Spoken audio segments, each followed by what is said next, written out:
was really interesting, because at first, and I think this happens to most of us when we get involved, if we start to look into this issue, we first just think about nicotine as a substance that creates dependency and, something that maybe people enjoy, but they're also dependent on, and that's kind of it. Then you start looking into it and you realize like what this molecule actually does in the body is fascinating. It's really versatile and criminally understudied in terms of its benefits. Starting with the rhetorical device used by the anti-tobacco groups in the 70s and the 80s and the 90s. It was smart, it worked, but saying that nicotine is addictive. Nicotine is an addictive chemical. They were trying to scare people away from smoking because people don't necessarily want to become addicted to things. And it worked really well. Unfortunately, that became the only message that was allowed, and research on the other properties of nicotine kind of became anathema.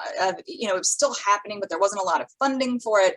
And then when you start actually looking in at what is there, the research that has been done on the potential benefits, it's mind-blowing. When you look at people who have mood disorders, or people who have attention disorders or seizure disorders, Parkinson's, Alzheimer's, it goes down like inflammatory autoimmune conditions.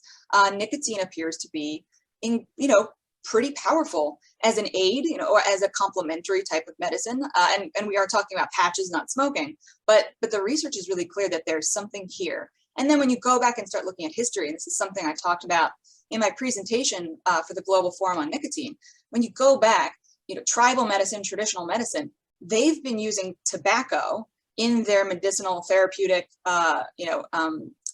concoctions for millennia, forever. And it's interesting, whenever I saw one tribe here in South America and another tribe over in Africa, both using some kind of poultice of tobacco or some kind of extract of tobacco for the same condition, sure enough, I would go look and see, is there any science on this?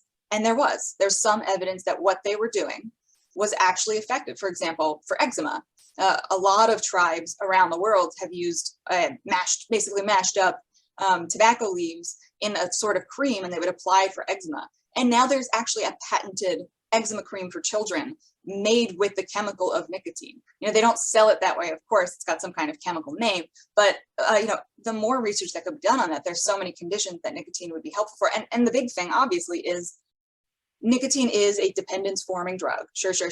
But one of the reasons, kind of like with sugar, like sugar cakes, sweets like that, they're not addictive, we like them. They make us feel good in some way, whether it's just physically or emotionally. And the same seems to be true with nicotine, especially for people who have mental health conditions like schizophrenia, bipolar disorder, or ADHD.